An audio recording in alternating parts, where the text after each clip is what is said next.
بسم اللہ الرحمن الرحیم۔ حضرت علی رضی اللہ تعالیٰ عنہ نے فرمایا، جتنا تم میں صبر ہوگا اتنا تمہاری دعاؤں میں اثر ہوگا۔ میں نے کہا میں نے بہت گناہ کیے ہیں۔ قرآن نے کہا یقیناً وہ بہت توبہ قبول فرمانے والا ہے۔ فرعون کی بیوی نے خود کو تب بدلا جب وہ خدائی کا دعویٰ کرنے والے کے محل میں تھی۔ نوح علیہ السلام کے بیٹے نے اس وقت بھی خود کو بدلنے سے انکار کر دیا جب وہ ایک نبی کے گھر میں تھا۔ آپ کے بدلنے یا نہ بدلنے کا فیصلہ آپ کا اپنا ہے۔ آپ اس کے لیے اپنے حالات کو بلیم نہیں کر سکتے۔ اگر کوئی تم سے بھلائی کی امید رکھے تو اس کو مایوس مت کرو، کیونکہ لوگوں کی ضرورتوں کا تم سے وابستہ ہونا تم پر اللہ تعالیٰ کا خاص کرم ہے۔ قرآن کی تلاوت کو اپنا معمول بنا لو، خدا تم کو اس قدر نوازے گا کہ تم سوچتے رہ جاؤ گے۔ گھر کا خراب بستر ہسپتال کے بیڈ سے بہتر ہے، اور رزق کی تنگی سانس کی تنگی سے بہتر ہے۔ لہٰذا ہر حال میں اللہ تعالیٰ کا شکر ادا کریں۔ میں آپ کے ساتھ ہوں، یہ لفظ جسے بھی بولیں سچے دل سے بولیں اور سوچ سمجھ کر بولیں۔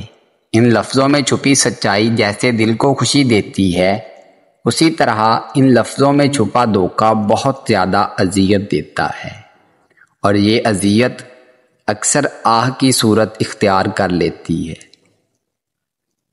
زندگی میں ایک شخص ایسا ضرور ہونا چاہیے جس کو مشکل میں سوچیں تو مشکل نہ رہے، تنہائی میں سوچیں تو تنہائی نہ رہے، خوشی میں سوچیں تو خوشی دگنی ہو جائے، رات میں سوچیں تو روشنی ہو جائے، اور اس کو سوچنے سے زندگی خوبصورت ہو جائے۔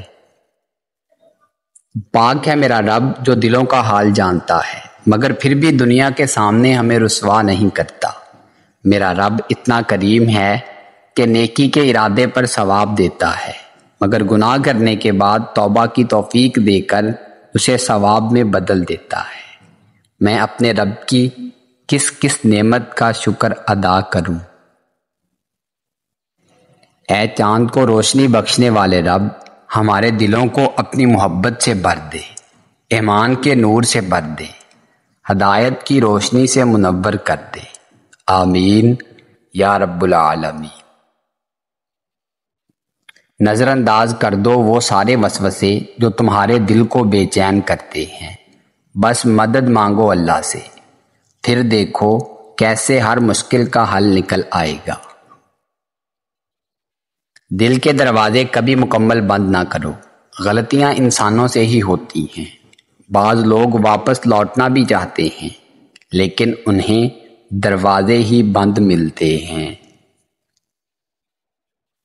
ہم سب اپنی انا کی وجہ سے ایک دوسرے سے روٹھے رہتے ہیں، ورنہ ہمارے اندر کا انسان صلح چاہتا ہے۔ زندگی کسی کی بھی آسان نہیں ہوتی، زندگی کو آسان بنایا جاتا ہے پیار سے، خلوص سے، اپنائیت سے، اور سب سے بڑھ کر برداشت سے۔ اگر تنقید ہی کرنی ہو تو نرم لہجے میں کریں، کیونکہ نرم لہجہ ضمیر جگاتا ہے، جبکہ سخت لہجہ انا کو جگا دیتا ہے۔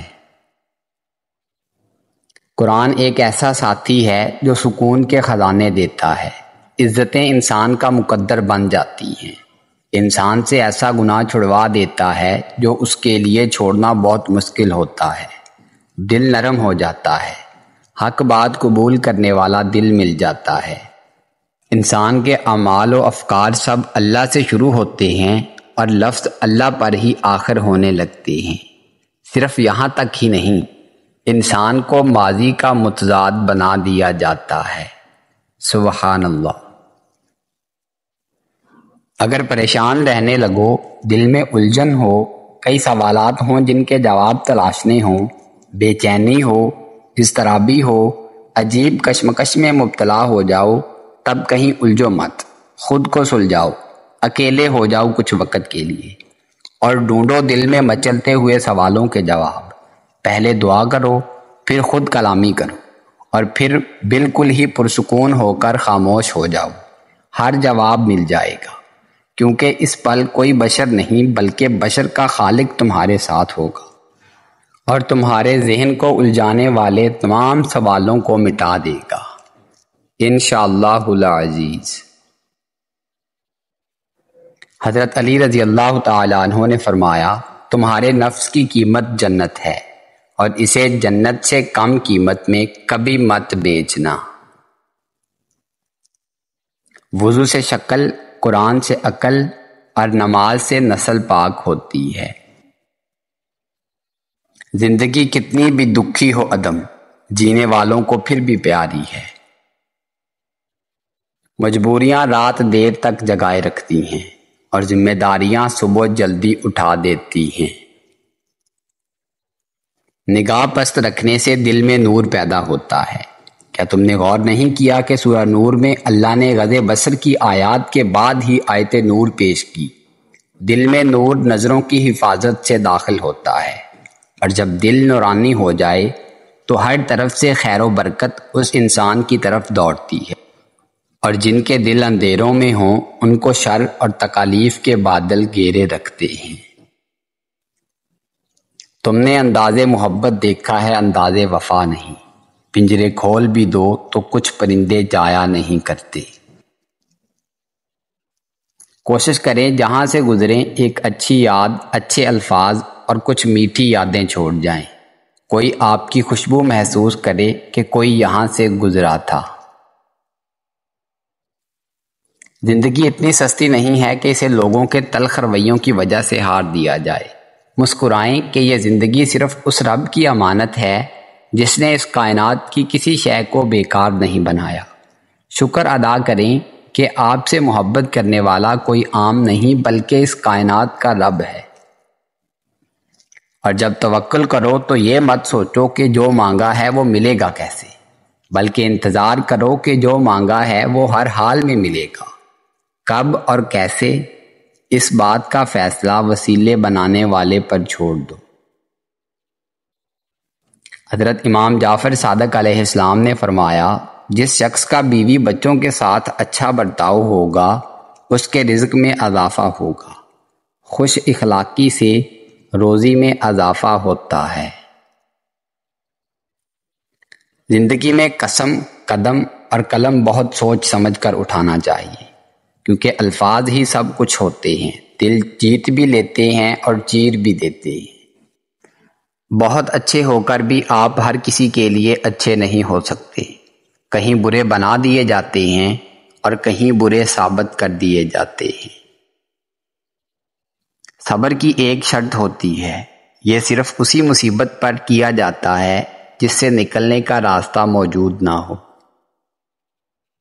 بزرگ گھر کی رونق بھی ہوتے ہیں اور برکت بھی۔ جب رب جل جلالہ سے محبت ہو جاتی ہے نا، تب دنیا کی باقی تمام محبتیں پھیکی لگنے لگ جاتی ہیں۔ حضرت امام علی علیہ السلام فرماتے ہیں، ہر شخص اپنے جیسے ہی کی طرف مائل ہوتا ہے، ہر پرندہ اپنے ہم شکل پرندے کے ساتھ اکٹھا ہوتا ہے، ہر چیز اپنی جنس کی طرف مائل ہوتی ہے۔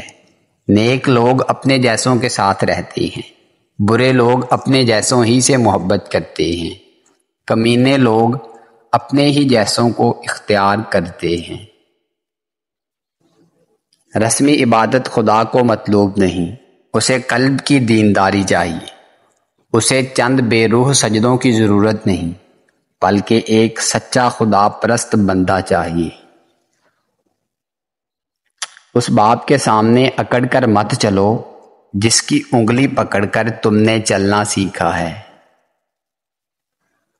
زندگانی کے سفر میں گردشوں کی دھوپ میں جب کوئی سایہ نہیں ملتا تو یاد آتی ہے ماں۔ تو اگر اہل بصیرت ہے تو حساس بھی بن، دیکھ تصویر کی گہرائیاں، تصویر نہ دیکھ۔ دوستو، اگر آپ کو ہماری یہ کاوش پسند آئی ہے تو ویڈیو کو لائک کریں، شیئر کریں اور کمنٹ باکس میں کمنٹ کر کے اپنی ذاتی رائے ضرور دیں۔ اور ہمارے چینل کو سبسکرائب کر لیں اور بیل آئیکن کو پریس کر دیں تاکہ مزید نئی آنے والی ویڈیوز آپ تک براہ راست پہنچ سکیں۔ ملتے ہیں نیکسٹ ویڈیو میں، تب تک کے لیے اپنا اور اپنے اپنوں کا خوب خیال رکھیے گا۔ اللہ نگہبان۔